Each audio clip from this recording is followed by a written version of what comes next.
भाजपचे एक असे नेते ज्यांनी बीड जिल्ह्यात भाजप वाढवली, तसेच राज्यात भाजपची पक्ष संघटना वाढवली आणि जे महत्वाचे वंजारी समाजाचे नेते आहेत, गोपीनाथ मुंडे हे काँग्रेसमध्ये जाणार होते का?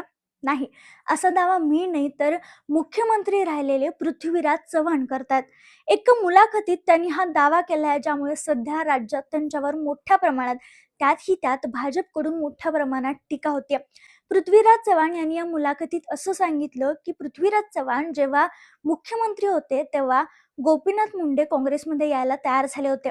मला केंद्रीय मंत्रीपद द्या, मी खासदारकीचा राजीनामा देतो, कारण भाजपचे नागपूरचे दोघे मला पुन्हा निवडून येऊ देणार नाहीत, असा दावा त्यावेळी मुंडेंनी पृथ्वीराज चव्हाणांशी बोलताना केला होता, असंही पृथ्वीराज चव्हाण म्हणतात.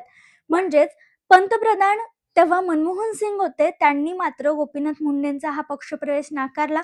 सोनिया गांधींनी याला होकार दिला होता, मात्र मनमोहन सिंग यांच्या या प्रवेशाला नाकारल्यामुळे त्यांचा पक्षप्रवेश काँग्रेसमध्ये होऊ शकला नाही, असाही दावा यावेळी पृथ्वीराज चव्हाणांनी केलाय. पण तुम्हाला काय वाटतं, खरंच गोपीनाथ मुंडे जे भाजपचे एक महत्वाचे नेते मानले जातात, ते काँग्रेसमध्ये जाऊ शकतात का? जाणार होते का? कमेंटमध्ये कळवायला विसरू नका.